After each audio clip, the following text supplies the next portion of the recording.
오늘 우리에게 창세기 18장 16절에서부터 21절의 말씀을 본문으로요. 설교의 제목은 새 도시 이야기입니다. 새 도시요. 도시 세 개 얘기할 겁니다. 새 도시 이야기를 여러분들에게 전하려고 합니다. 오늘 여기 보면 하나님께서 그렇게 얘기를 하셔요. 뭐라고 그러시냐면 아브라함에게 숨기겠느냐, 나의 하는 것을 아브라함에게 숨기겠느냐라고 여호와께서 말씀하십니다. 아브라함에게는 숨기지 않으셔요. 아브라함에게는 알려주십니다. 아브라함이 도대체 누군데요? 아브라함은 믿음의 조상이에요. 완벽한 사람은 아닙니다. 하지만 하나님을 신뢰하는 사람, 그 약속을 붙잡고 믿음으로 걸어간 사람, 그 믿음을 하나님이 의로 여긴 사람이 아브라함입니다. 아브라함이 귀가 좋아서 아니면 대단한 신령한 사람이라서 하나님이 계시하시고 하나님의 뜻을 알리시는 건 아닙니다. 여기 오늘 금요일 저녁에 저와 여러분들이 이곳에 나왔습니다. 우리도 완벽한 사람들은 아니에요. 그래도 감히 은혜 가운데 우리가 믿음으로 아브라함의 자손이 된 사람들임을 우리는 그래도 고백할 수 있습니다. 이렇게 된 것이 하나님의 은혜죠. 만약에 그렇다면, 우리가 그것을 분명히 믿는다면 하나님께서 아브라함에게 숨기지 않는 것처럼 우리에게도 숨기지 않을 것을 믿습니다. 우리에게 하나님의 뜻을 알리셔요. 하나님 우리의 뜻을 알리십니다. 하나님이 숨기시고 수수께끼 놀이를 하시려면 오실 이유도 없으셔요. 어차피 우리는 찾지도 못할 사람들인데 하나님 우리에게 말씀하시는 것은 우리에게 알리시기 위해서고요. 오늘 우리를 이렇게 불러서 말씀을 들리시는 것은 하나님의 선하신 뜻을 우리에게 보이시기 위해서입니다.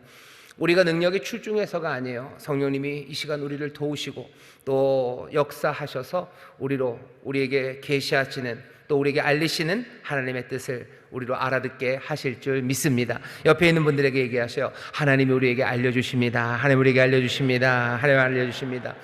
하나님이 하려는 것을 알려주신대요. 하나님이 도대체 무슨 일을 하실까 궁금하시죠? 오늘 여기 하나님이 하시는 일에 대해서 궁금하신 분들 많으셔요. 때로는 어쩌면 갑갑해서 왜 아무 일도 안 하시나 라는 마음으로 나오신 분들도 있고, 도대체 세상에서 이루어지는 일들 중에서 하나님의 일은 뭐고, 그리고 악한 일들 아니면 하나님의 일이 아닌 건 뭐고, 여러 가지 궁금하신 분들이 많을 겁니다. 그러니 오늘 알려주시려고 하시는 거예요. 나의 하려는 것을 아브라함에게 숨기겠느냐. 알려주시는데 뭘 알려주시냐면요, 오늘 아브라함에게 두 가지를 알려주십니다. 어쩌면 두 가지 비밀이에요. 그리고 두 가지 분명한 하나님이 하시려는 일입니다. 오늘 이 밤에 우리도 그 두 가지를 여러분들 잘 들어보시고 마음에 새기시고 기억하시기를 주의 이름으로 축원합니다. 첫 번째 알리시는 건 이런 내용입니다. 18절입니다. 아브라함은 강대한 나라가 되고 천하 만민은 그로 인하여 복을 받게 될 것이 아니냐. 내가 그로 그 자식과 건속에게 명하여 여호와의 도를 지켜 의와 공도를 행하게 하려고 그를 택하였나니 이는 나 여호와가 아브라함에게 대하여 말한 일을 이루려 함이니라. 하나님이 이루시려는 일이 있습니다. 첫 번째 하나님이 털어놓으신 비밀은요, 아브라함을 통하여 강대한 나라를 만드시겠다는 겁니다. 아브라함은 강대한 나라가 될 거래요. 강대한 나라가 된다. 강대한 나라가 되는 것, 그래서 천하 만민이 그로 말미암아 복을 받게 될 것, 그것이 하나님이 하실 일입니다. 오늘 아브라함에게 이 계시를, 그리고 이 말씀을 알리신 것처럼 우리에게도 알리신다면 이 말씀은 똑같이 들려요. 하나님은 우리를 통해서 강대한 나라를 만드실 거예요. 우리를 통해서 또 천하 만민이 복을 받게 하실 겁니다. 하나님이 하실 일이 뭘까? 하나님이 무슨 일을 하실까? 궁금하셨다면 여러분들 들어주셔요. 하나님이 알리십니다. 여러분들 우리를 통해서 하나님이 강대한 나라를 만드시고요, 또 하나님이 우리를 통해서 천하 많은 사람들 만민이 복을 받게 하신대요. 좋아요. 좋습니다. 근데 궁금한 건 있죠. 도대체 강대한 나라가 뭘까? 강대한 나라가 뭘까? 여기 강대한 나라라고 18절에 있는 이 강대한 나라라는 말은요, 12장에서도 한번, 창세기 12장에서도 나왔습니다. 하나님이 아브라함을 처음 부르실 때 내가 너로 큰 민족을 만들겠다고 하시죠. 큰 민족이라고 번역된 말과 강대한 나라라는 말이 사실은 똑같은 단어입니다. 고이 가돌이라고요. 고이 그러면 민족, 나라 이런 뜻이에요. 가돌 그러면은 위대하다는 뜻입니다. 큰 민족이라고도 번역하고요, 여기 18장 18절에서는 강대한 나라라고도 번역을 했어요. 여러분들 창세기 12장 말씀 들을 때 하나님이 아브라함을 부르실 때 너로 큰 민족을 이룬다라고 했을 때 여러분들이 그렸던 그림은 뭐죠? 아브라함의 자손이 많아지겠구나 라고만 생각했다면 고이 가돌이라는 말을 반만 이해하신 거예요. 왜 그럴 수밖에 없는 게 하도 아브라함의 문제가 자식이 없는 거였죠. 아들이 없었던 아브라함에게 하나님이 고위가돌 큰 민족을 이룬다 하시니 자식이 없었지만 이제 뭐 자녀가 결국은 많아지겠구나, 숫자가 많아지겠구나 라고만 생각할 수도 있습니다. 하지만 그건 고위가돌이라는 말을 반만 이해하신 거예요. 여기는 뭐라고 해석합니까? 강대한 나라, 큰 나라라고 설명을 합니다. 하나님은 우리에게 큰 나라를 만들게 하실 거예요. 위대한 나라를 만들게 하실 겁니다. 그 위대한 나라는 당연히 고위가돌이라는 뜻은 하늘의 별처럼 많은 후손들이 그 안에 있을 겁니다. 하늘의 별처럼 많은, 바다의 모래처럼 많은 사람들이 있을 거예요.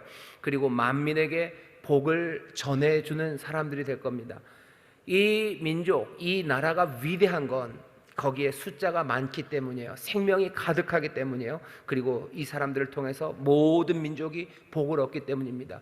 그러니 위대한 나라예요. 위대한 나라는 고위가돌은 돈이 많은 나라도 아니고 돈이 많고 힘이 세도요, 세상에 있는 모든 사람들을 축복으로 이끌어 가기보다는 많은 사람들을 수탈하고 짓밟는 그런 민족과 나라가 많습니다.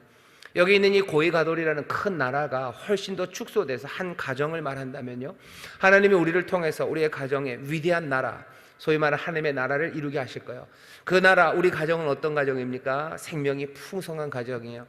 자손도 많고 가족도 많고 거기에 있는 모든 생명들이 탱탱 비어있는 가난한 영혼들이 아니라 생명이 풍성한, 감사와 감격이 넘치는 많은 숫자의 사람들, 그 사람들이 자기들만 생명을 누릴 뿐만 아니라 다른 많은 가족들에게 복을 나눠주는, 복이 되는 그런 가정, 하나님이 우리에게 전하시는 뜻, 하나님이 행하려고 하시는 일, 그 일을 잘 보셔요.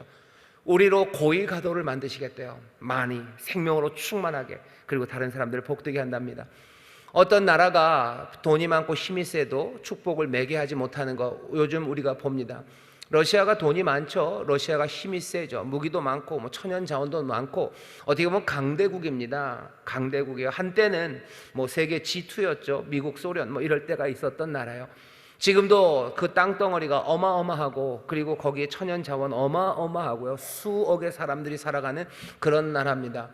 하지만 그 나라가 위대한 나라냐, 고위가돌이냐, 그렇지는 않아요. 많아요. 하지만 그 많은 것 안에 생명이 가득한지는 의문이에요. 더 분명한 것은 많은 민족, 많은 나라에게 복을 매게 하는, 복을 나눠주는 그런 민족과 나라는 아닙니다.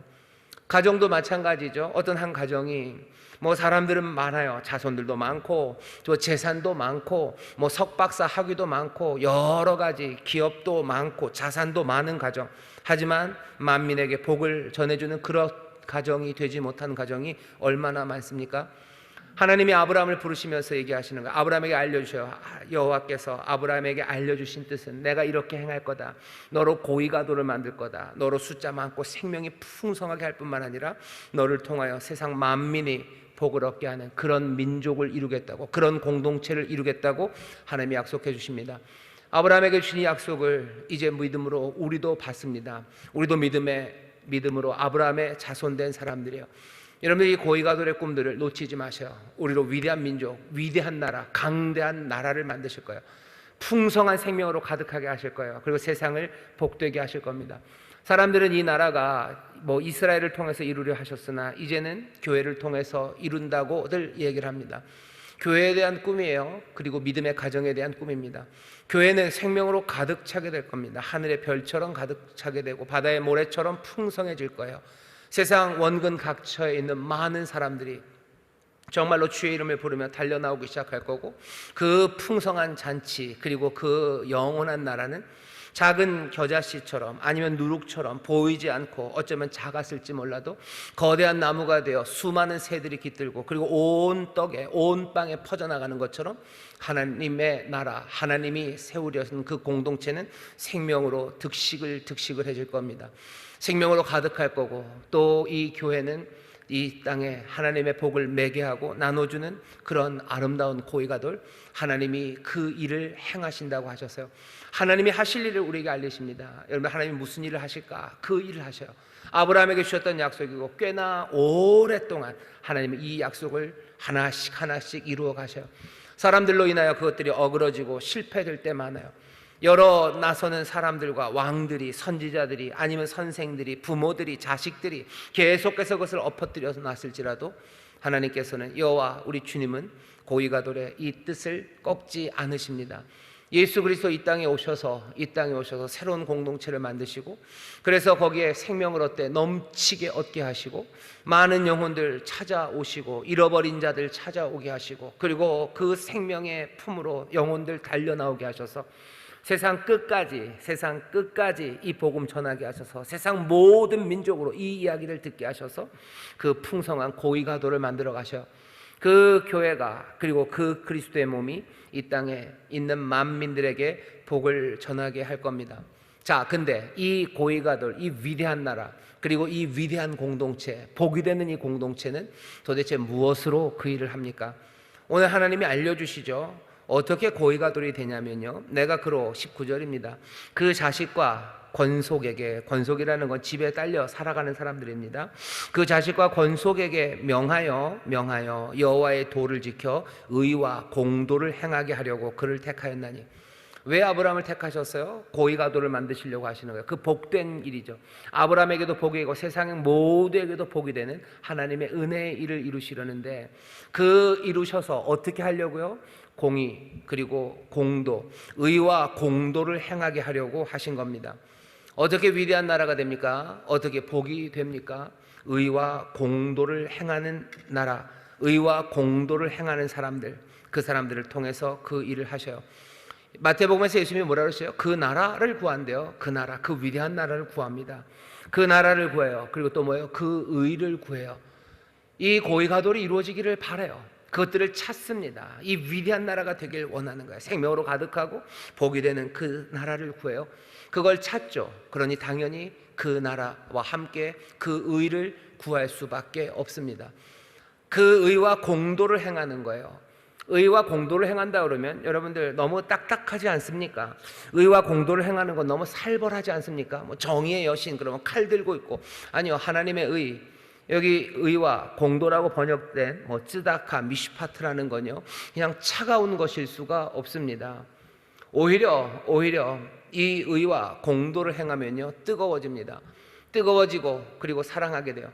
의와 공도를 행하면 살벌해진 것, 그래서 사랑이 사라지는 것 아닙니까? 그렇지 않습니다. 나중에 얘기하겠지만 마태복음 24장 12절에 보면 예수님께서 예루살렘의 멸망의 징조들을 쭉 얘기하시면서요, 마태복음 24장 12절에서 이렇게 얘기하셔요. 불법이 성함으로 많은 사람의 사랑이 식어지리라.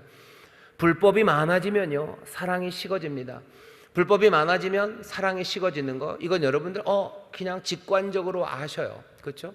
어느 한 공동체에 불의가 가득해요. 그러면 누구도 서로를 사랑할 수 없어요. 사랑한다면 뭐만 남아요? 그냥 자기 자신만을 사랑하는 거죠. 나 보신하는 거예요. 그러니까 내 이익 찾는 거, 그것만 남아요. 자기 자신을 사랑하기 시작하는 거죠. 하지만 자기 자신을 사랑하는 건, 그건 제대로 된 사랑이 아닙니다. 나를 사랑하는 사랑은 사랑이 아니에요. 갑자기 노래 제목 같네요. 나를 사랑하는 사랑은 사랑이 아닙니다. 사랑이 뭘로만 남아요? 자기 자신을 사랑하는 걸로만 남아요. 불법이 성행하면 그렇습니다. 불법이 성행하면 사랑은 마치 제귀동사 비슷해요. 그냥 항상 목적어가 자기 자신으로만 돌아가게 만들어요. 그러니 제귀동사가 아닌 걸 제귀동사처럼 쓰게 만드니까 문법이 깨지는 거죠. 세상이 깨지는 겁니다. 사랑이 식어져 가요. 불법이 가득하면 사랑이 식습니다. 어떤 한 가정 안에 불법이 가득해요. 아버지는 늘 불의하게 돼요. 공평하지 않아요. 엄마는 두 아들이 있는데 두 아들 중에 하나들만 편애해요. 공평하지 않죠. 하나들은 그냥 다 집어 던져 놓습니다. 거기에 사랑이 뜨거워집니까? 아니에요. 사랑은 식어갑니다. 불법이 성함으로 많은 사람의 사랑이 식어지죠. 그러니 사랑이라고 그 가정에서 남는 건 그냥 자기를 사랑하는 것밖에 안 남죠. 나 사랑하고 그것밖에 남지 않아요. 하나님의 의와 공도를 행하는 나라, 그 나라가 차가운 나라라고 생각하지 마세요. 의와 공도를 행하는 나라는 사랑이 없는 나라라고 생각하지 마세요. 오히려 의와 공도가 행해지는 그곳에 사랑은 뜨거워지기 시작하는 겁니다. 왜? 사랑이라는 것은 나를 사랑하는 게 아니에요. 다른 사람들을 사랑하는 것이기 때문에 그래요. 불법이 있으면 다른 사람들을 사랑할 수 없습니다. 하나님이 뜻하신 바, 여호와가 뜻하신 고위가돌은 의와 공도를 행함으로 이루어져요. 의와 공도를 행하는 데 있어서 제 멋대로의 의와 공도는 아닙니다. 제 뜻대로의 의와 공도도 아닙니다. 세상은 자기들의 의를 말해요. 이것이 의로운 거다, 이것이 미슈파트고 이것이 찌닥하다라고 얘기해요. 이것이 공의로운 거라고 얘기해요. 그러면서 자기들이 생각하는, 아니면 누군가가 말한 의로움, 그것들을 얘기를 하죠. 지금 우리 세상에 좀 그냥 펼쳐져 있습니다. 그냥 널려져 있습니다. 이거에 의롭다고 말하고 하나님은 불의하다고 하는데 그것이 의로운 일이라고 말하는 것이 판을 치는 세상이죠. 그러니 하나님이 분명히 얘기하셔. 의와 공도를 행하게 하는데 그냥 의와 공도, 제멋대로의 의와 공도가 아니라 여호와의 도를 지켜 의와 공도를 행하게 하려고. 여호와의 도를 지키는 겁니다. 여호와의 도, 하나님의 말씀, 진리가 우리에게 알려주시는 바가 분명히 있어요. 모른다고 얘기하지 마셔요. 하나님이 이렇게 길게, 어마어마한 책은 아닙니다. 성경이 몇십 권짜리 세트는 아니죠. 하지만 여기 분명히 우리에게 보여주신 그 도, 그 길들이 있어요. 그 길들이, 또 예수 그리스도라는 진리가 우리가 앞에 오시고 진리로 인도하시는 성령님 함께 하시며 우리에게 마땅히 행해야 할 바 그 길을 알려주십니다. 여호와의 길이 있어요. 우리가 그것들을 무시할 뿐이죠. 지금 여러 이야기들 합니다. 여러 이야기들 해요. 요즘 동성애에 관한 이야기들 많이 하죠. 동성애, 그것들을 받아들이는 게 의래요. 하나님 오히려 예수 믿는 사람들은 사랑으로 동성애자들을 받아들여야 된대요. 우리가 사랑으로 받아들일 것, 그리고 하나님의 나라 그 안에서, 복음 안에서 우리가 동성애를 하는 사람들 향해서 하나님의 용서와 하나님의 은혜, 그것들을 얼마든지 아니요, 우리만 할 수 있는 일이에요. 품고 사랑하고 용서하고 그 안에서 자유함을 누리게 하는 것, 그거 우리가 해야 될 일이에요. 하지만 하나님께서 하나님의 도를 우리에게 보이시고 하나님의 의와 공도를 행하게 하셨어요.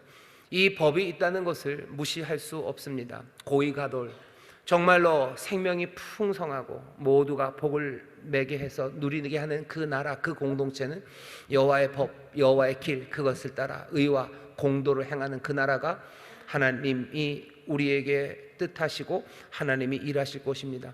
거짓과 미혹에 빠지기 시작하면 불법을 행하기 시작해요. 하나님의 말씀을 미혹하게 하는 것 따라가면 불법을 행하게 되고, 마태복음 24장에 있는 것처럼 그 불법은 우리에게 서로 사랑을 식어버리게 만듭니다.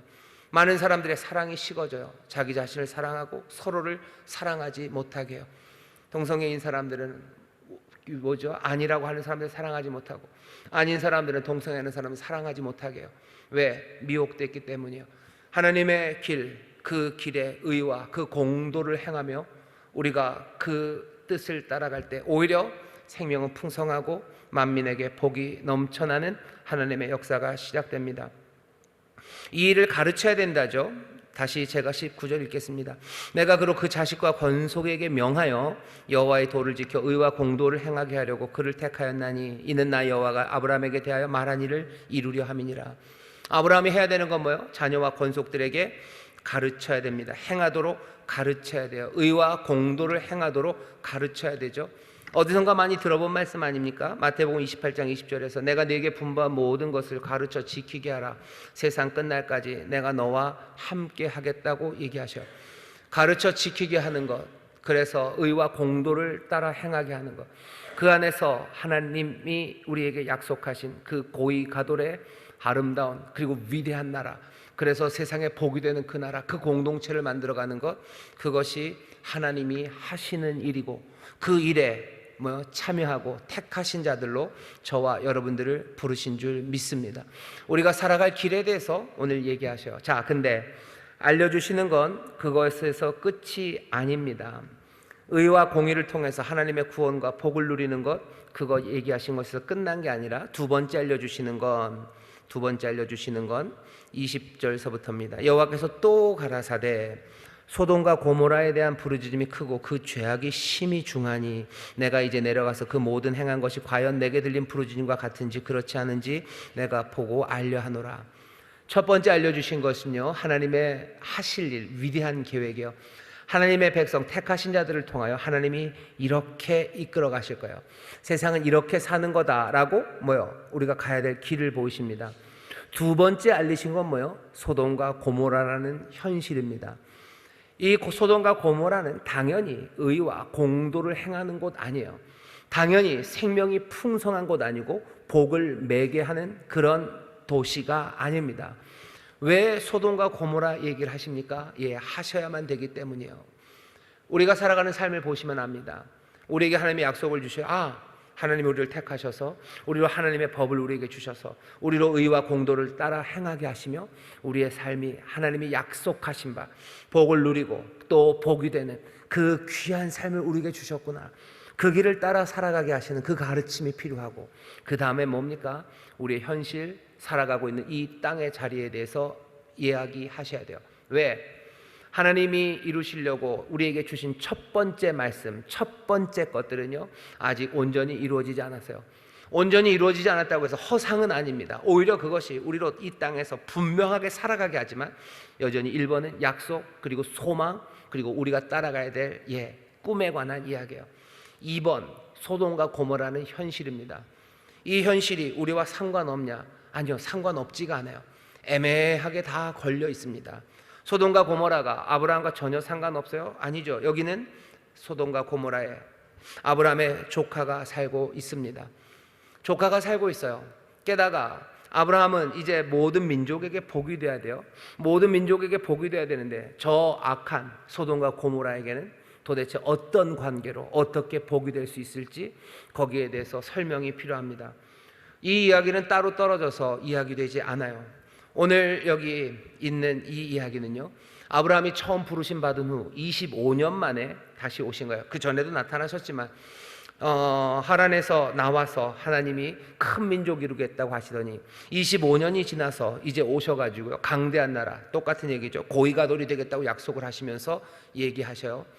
얘기하시면서 얘기를 어디다 갖다 붙여요? 소돔과 고모라의 이야기에 갖다 붙이십니다. 약속을 확증해 주시면서요, 뭘 얘기하셔요? 심판을 같이 얘기하셔요. 오셔서 약속을 확증해 준 그 주의 사자나 여기 소돔과 고모라에 가가지고요, 심판과 그리고 멸망을 집행할 사람들이나 같은 사람들입니다. 떨어지지 않아요. 한 천사, 한 사자가 와서, 같은 사자들이 와서 약속을 전하고 그 같은 사자들이 멸망의 일을 합니다. 이건 단번에 한 번에 이루어지는 일이에요. 우리에게 소망을 가지고 그 약속을 가지고 살아가게 합니다. 하지만 동시에 한 번에 우리는 이 땅에 어딘가에서 자리를 잡고 살아가고 있어요. 소돔과 고모라일 수도 있고 새 도시라고 그랬습니다. 미리 말씀을 드리죠. 새 도시라 그래서 소돔과 고모라일 수도 있고, 어쩌면 약간은 조금 다른 맥락에서 니느웨일 수도 있고, 어쩌면 조금 다른 맥락에서 예루살렘일 수도 있습니다. 그 얘기를 좀 해보려고 합니다. 소돔과 고모라에 관해서 얘기해요. 심판할 거다. 그 이야기가 그냥 끝인가요? 아니에요. 이어지는 이야기는 바로 그 소돔과 고모라에 관한 이야기고요. 소돔과 고모라에 관하여 이 고위가돌이 되도록 부르심 받은 사람들이 어떻게 관계를 맺는가의 이야기가 바로 연결됩니다. 어떻게 관계를 맺어요? 첫 번째 관계는 중보합니다. 소돔과 고모라가 멸망받을 것 같아요. 아브라함도 알죠. 아브라함도 알아요. 우리도 알아요. 우리가 고위가돌로 만들 것, 하나님이 약속을 주시고 꿈을 주셨지만 우리가 살아가는 이 땅이 어쩌면 멸망받을지도 모른다는 것. 소돔과 고모라에는 의인이 50명이 있을까 아닐까 싶다는 것 아브라함이 압니다. 아브라함이 알아요. 우리가 이 땅을 전혀 모르는 사람입니까? 아니죠. 우리는 이 땅이 어떤 세상인지 알아요. 하나님 우리를 고위가돌로 부르실 것, 그 약속의 말씀을 붙잡았지만 우리가 살고 있는 이 땅이 어떤 땅인지 압니다. 수십만의 사람이, 수십만의 생명이 이 땅에서 죽어가요. 낙태로 죽어갑니다. 해마다 죽어가요. 태어나는 아이들보다 죽는 아이가 더 많은 땅이 여기입니다. 이 대한민국이 그런 땅이에요. 수많은 젊은이들이, 어린 청년들이, 그리고 어린 학생들이 병으로 죽는 것보다 뛰어내리고 약 먹고 그렇게 죽는 나라가 이 나라입니다. 우리가 이 현실을 몰라요? 알아요. 우리를 고위가돌로 부르셨다는 소망, 그 의를 따라 여호와의 법도를 따라 우리의 삶을 복되게 하시고 위대한 민족 되게 하시고 그래서 세상을 생명으로 가득 채울 그 꿈으로 우리는 살아요. 하지만 이 땅, 내가 살아간 이곳이 어쩌면 소돔과 고모라 조금 비슷한 땅이라는 그 현실을 부인할 수 없어요. 이건 따로 떨어져 있지 않죠. 한 사자가 전하는 것처럼 그렇습니다. 우리는 이 뜨거운 소망과 약속을 주님께로부터 받은 사람들이지만 우리는 소돔과 고모라 여기와 상관없이 살아갈 수는 없습니다. 오늘 말씀이 우리에게 주는 교훈은 명백해요. 소돔과 고모라 이 길로 가지 말라는 거죠. 이 고이가돌의 이 약속을 따라서 이루어 가라는 거예요. 하지만 동시에 또 명백한 약속은 여기 이곳과 어떤 관계로 살아갈까 하는 겁니다. 아브라함은 어떻게 합니까? 중보합니다. 중보하며 기도해요. 아브라함의 중보의 기도가 바로 그 다음서부터 22절서부터 쭉 나옵니다. 여러분들 잘 아는 50명, 45명, 40명, 30명, 20명, 10명 쭉 내려가면서 아브라함이 계속해서 매달리죠. 계속해서 매달리죠. 하나님 앞에 하나님의 긍휼과 자비를 막 짜내고 싶은 거예요. 참기름 기름 짜내듯이 50, 40 그냥 막 앞차기에 넣듯이 막 짜내려고 합니다. 근데 결국 보니까 아니에요. 자기는 짜내야 된다고 생각하는데 하나님 여호와께서는 그냥 훅 대답을 해주셔요. 아브라함은 하나님의 자비와 긍휼에 대해서 어쩌면 조금은 인색하게 생각했던 것 같아요. 하나님이 의를 이루셔야 되는데, 하나님이 의로운 자와 악한 자 같이 하시면 안 되는데, 뭐 그러면서 의를 막 얘기하면서 그것들을 짜내려고 하지만 하나님의 의라는 것이 하나님의 자비와 긍휼 그 안에 있음을 아브라함은 발견합니다. 하나님께서 그 의라는 것이 하나님의 긍휼과 자비를 다 없애게 한 의가 아니라는 걸 알아요. 하나님이 용서하시는 하나님, 은혜의 아버지, 그리고 하나님, 그 은혜의 하나님이 판단하시는 의라면 내가 받아들일 수 있음을 압니다.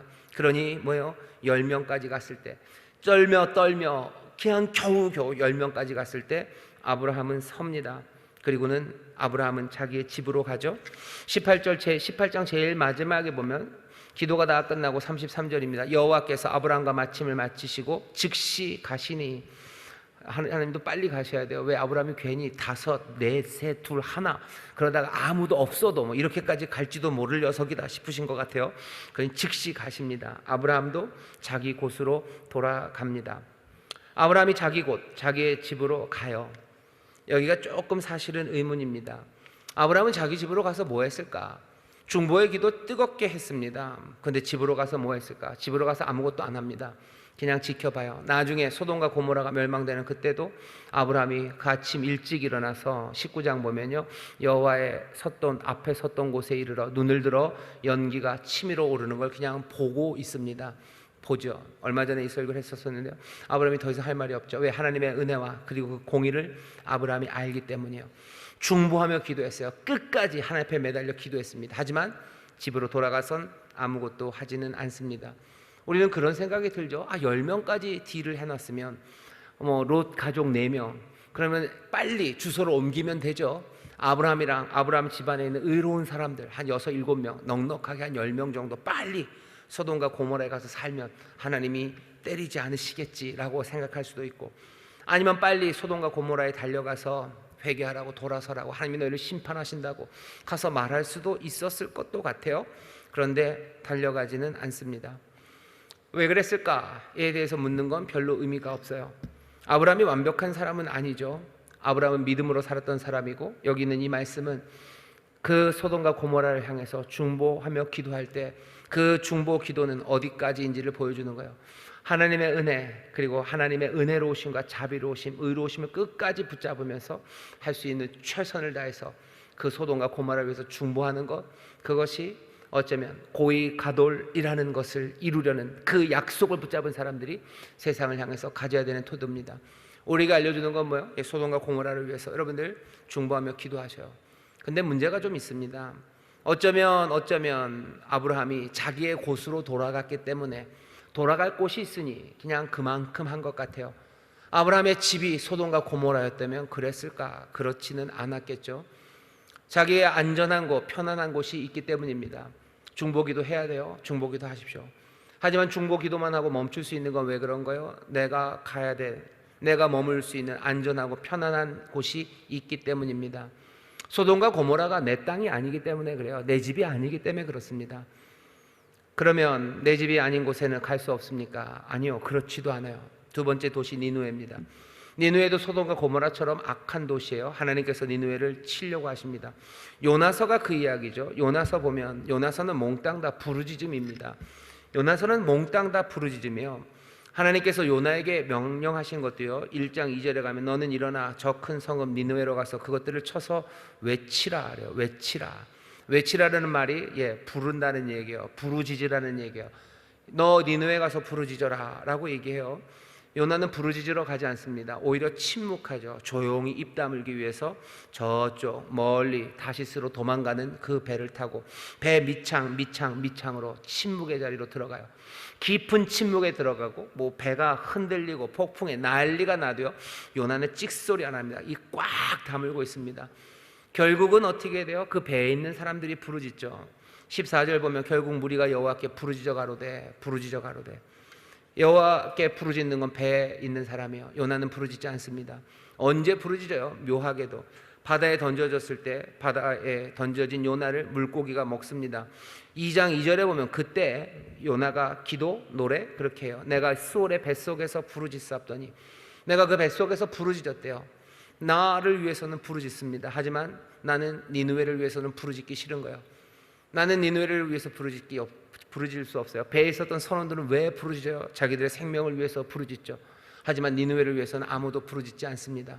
그거 싫어요. 그게 싫은 거예요. 내가 이 도시를 위해서, 그리고 이 공동체를, 악한 공동체를 위해서, 내가 정말로 하나님이 약속하신 바대로 고위 가도를 위해서, 그죠? 그 위대한 나를 위해서 내가 기도하며 나갈 수는 있어요. 하지만 내가 소돔과 고모라 이 니느웨를 위해서 내가 왜 헌신하고 내가 왜 거기서 부르짖어야 됩니까? 내가 싫어하는 사람들이에요. 오히려 나를 힘들게 만들었던 민족이에요. 그래야 될 필요가 없죠. 그러니 요나는 침묵하고 아무 말 안 한 겁니다. 하지만 요나서 앞에 보면 부르짖어요. 사기들이 자기들의 생명을 위해서 부르짖습니다. 하나님 뭐라고 생각하시는 거예요? 여기에 있는 이 생명들, 네 생명이 아닌 이 생명들을 위해서 부르짖으라고. 왜?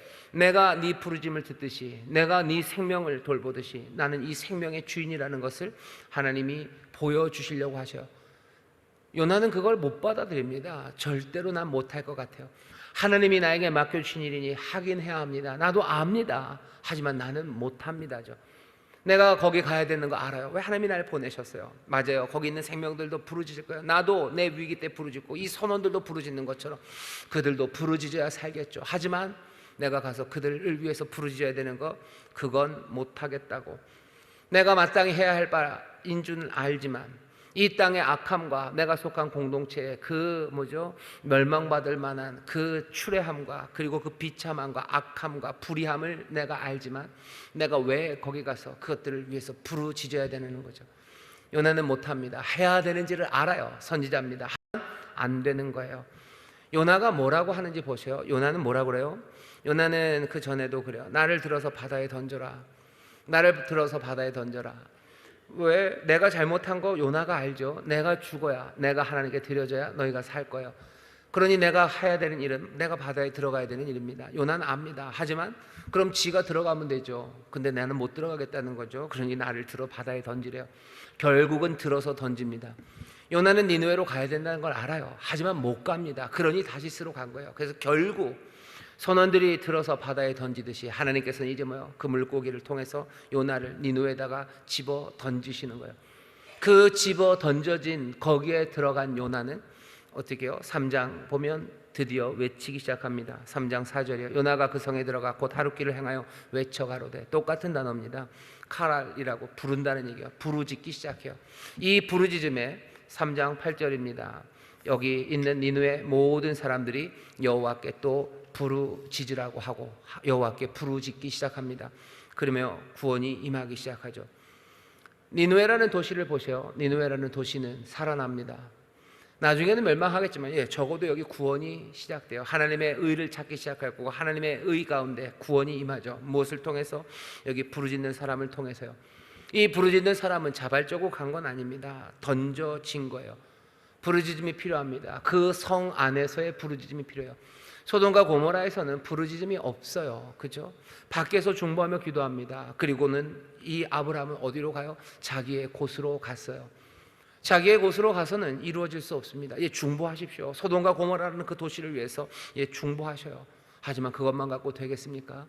그 니느웨 여기 부르짖는 소리가 있어야, 그 부르짖는 거에 메아리처럼 부르짖음이 하늘로 올라가야 됩니다. 그래야 주의 이름을 부르는 자가 구원을 얻어요. 광야에서 외치는 자의 소리가 있어서요. 말씀이 육신이 되어 그들 가운데 오셔요.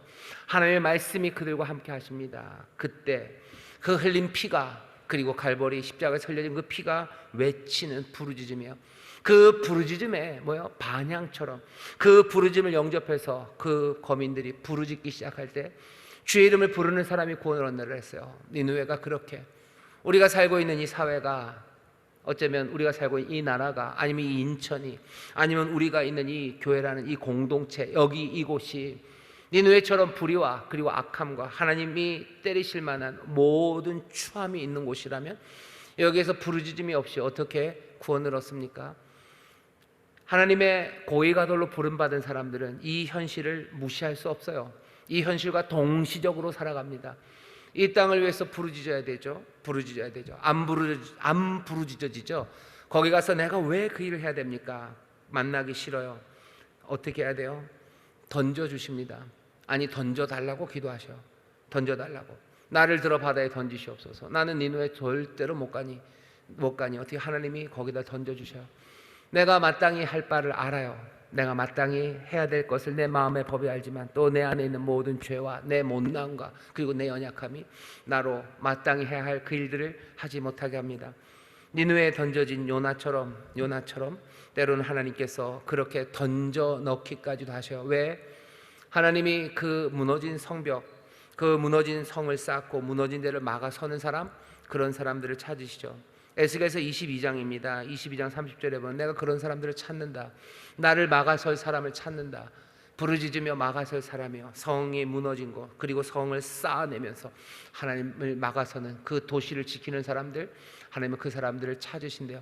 그 사람들을 찾아서 그 부르짖음에 반향이 울리기 시작해서 부르짖음이 있으면 그 도시는 삽니다.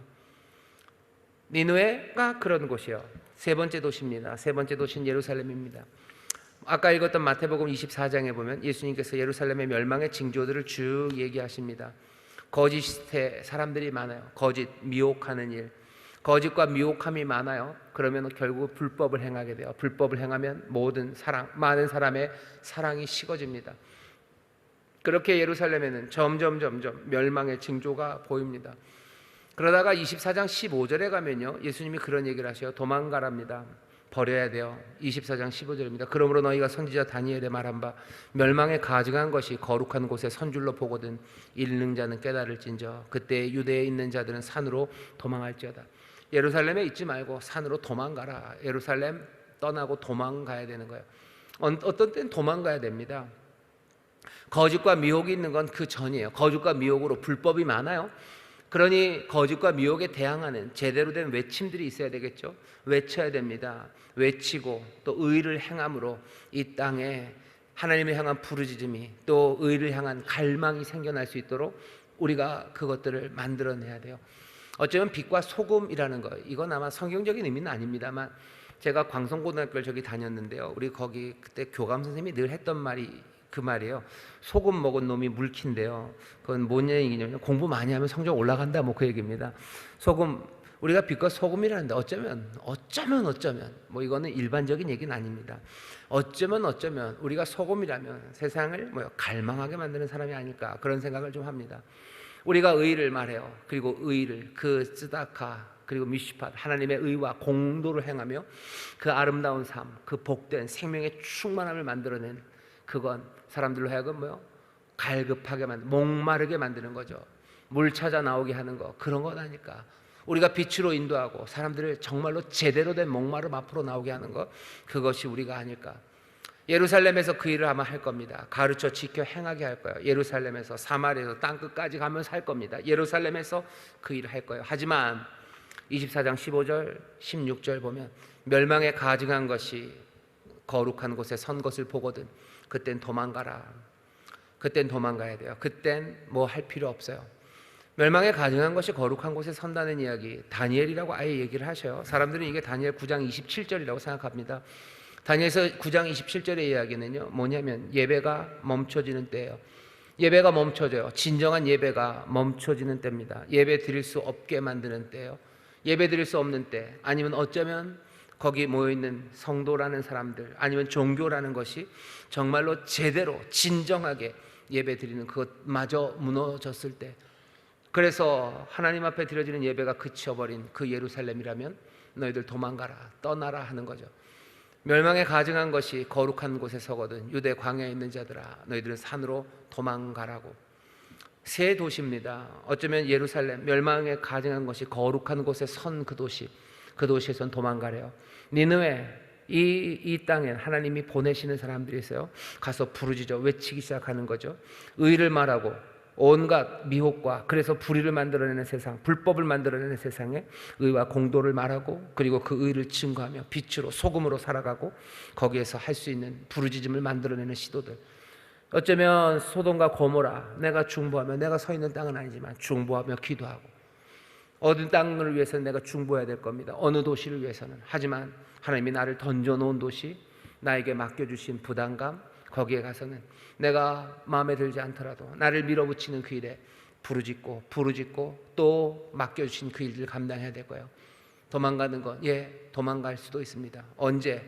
멸망에 가증한 것이 거룩한 곳에 설 때, 그때는 예수님도 도망가래요. 세 도시 이야기고요.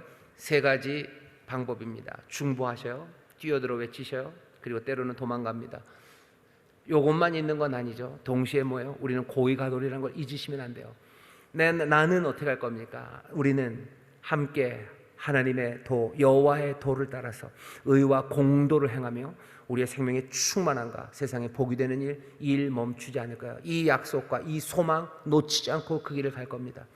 하지만 세상에서, 동시에 있는 이 세상에서는 이 세상을 위해서 중보해요. 그리고 이 세상에 뛰어들어서 부르짖고 외치기 시작하는 거예요. 그래도 안 되면, 그래도 멸망에 가진 것이 그때 서거든, 그때는 도망갈 수도 있습니다. 물어봐야 되죠. 지금 우리는 어디에 있는지. 지금 우리는 소돔과 고모라? 그럴 수는 없겠죠. 우리는 지금 니느웨 아니면 예루살렘, 그것도 24장 15절 16절의 세상을 우리가 살아가는 거지. 우리 대한민국은 멸망에 가증한 것이 그 거룩한 곳에 선 땅입니까? 그렇다면, 그렇게 판단이 된다면 저는 여러분들에게 다 도망가자고. 도망가는 게 어디 무슨 일본으로 중국으로 가자는 얘기 아니죠. 그냥 대한민국 포기하자고. 여긴 끝난 데라고. 여기 아무 소망 두지 말고 그냥 산으로 가시자고. 여기에 아무 책임도 갖지 마시고, 여기에서 어떤 시도도 하지 마시고 도망가자고 얘기를 해야 될 거예요. 하지만 그런 시간이 아니라면, 어쩌면 우리를 여기다 던져주셨으니 마음에 내키지 않는 것 많아도 여기서 부르짖으며 여기서 의를 행하며 이 땅에서 빛과 소금으로 일 감당하자고 우리가 이야기해야 되는 거고, 어쩌면 여기가 우리와 관계없는 땅입니까? 그렇다면 중보하고 우리는 편안하게 거할 수 있을 겁니다. 우리는 어디에 있습니까? 아니, 우리는 지금 무엇을 하고 있습니까? 그리고 무엇을 해야만 합니까? 아마도 피할 수 없는 우리의 도시일 겁니다. 그리고 제 생각에는 아직은 멸망에 가증한 것이 거룩한 곳에 선 그런 곳, 진정한 예배가 금해지고, 아니 그렇게 예배 드릴 사람도 하나도 남지 않은 그런 땅은 아직 아닌 것 같아요. 그렇다면 우리가 해야 되는 태도는 중보하며 끝까지 하나님의 의와 긍휼을 붙잡고 중보하며 니느웨에 던져진 요나처럼 우리가 전해야 될 것들을 우리의 목소리로 외치고, 그리고 또 삶으로 그 의와 공도를 증거해내야 할 겁니다. 여호와의 법도를 외치셔요. 그리고 여호와의 법도로 살아가십시오. 그때 불법이 성함으로 많은 사람의 사랑이 식어져가는 그 일들이 역전되기 시작하겠죠. 하나님의 의가 살아나며 사랑이 시작될 겁니다. 역전하는 일이, 회복하는 일이, 그리고 부흥시키는 그 일이 우리 가운데 일어날 것을 믿습니다. 중보하며 기도하셔요. 그리고 힘써 그 의를 목소리 높여 부르짖으시고 우리의 삶으로 그 의와 공도를 보이셔 빛으로 소금으로 살아가십시오. 하나님 우리에게 능력을 주셔서 회복시키시고 역전시키셔서 이 불법의 땅이 오히려 사랑이 식어가는 곳이 아니라 하나님의 의가 섬으로 그 뜨거운 사랑이, 서로를 향한 사랑이 넘쳐나는 그런 변화와 회복과 역전이 하나님의 은혜 안에서 이루어지기를 바라고 또 바라고 기도합니다. 주께서 이를 우리를 통해서 이루실 줄 믿습니다. 위대한 나라, 큰 민족, 고위가돌들을 통해서 하나님이 이 나라, 이 땅에 임하게 하실 줄 믿습니다. 기도하겠습니다. 하나님 감사합니다. 우리가 하나님이 우리를 향해서 알리신 하나님이 하실 일들, 우리에게 주신 약속과 소망을 분명히 붙잡는 이 밤이 되게 하여 주옵시고, 동시에 우리에게 전해진 소돔과 고모라의 이야기, 우리가 이 땅에 발을 딛고 살아가는 이 악하고 또 문제 많은 세상에 우리가 어떤 관계로 살아갈지를 우리에게 보이십니다. 중보하며 또 이 땅에 던져져 이 땅에서 부르짖는 소리들로 의를 증거하는 사람들로 하나님 나라의 표적으로 함께 격려하며 성령의 능력으로 이 일들 감당하며 살아가게 하시고, 아버지 하나님 정말로 마지막 포기해야 되는 그 땅이 아니도록 정말 하나님의 주시는 회복과 부흥과 그리고 새로운 역전이 일어나 불법 대신에 뜨거운 사랑이 가득한 서로를 사랑하는 함께 감사하고 기뻐하는 귀한 땅이 되게 하여 주옵소서. 이를 위하여 우리를 부르셨으니 하나님 그 나라 그 민족 하나님 그 믿음의 공동체로 살아갈 수 있도록 성령님 우리에게 능력을 더하시고 또 함께하여 주옵소서. 감사드리며 예수님 이름으로 기도하옵나이다. 아멘.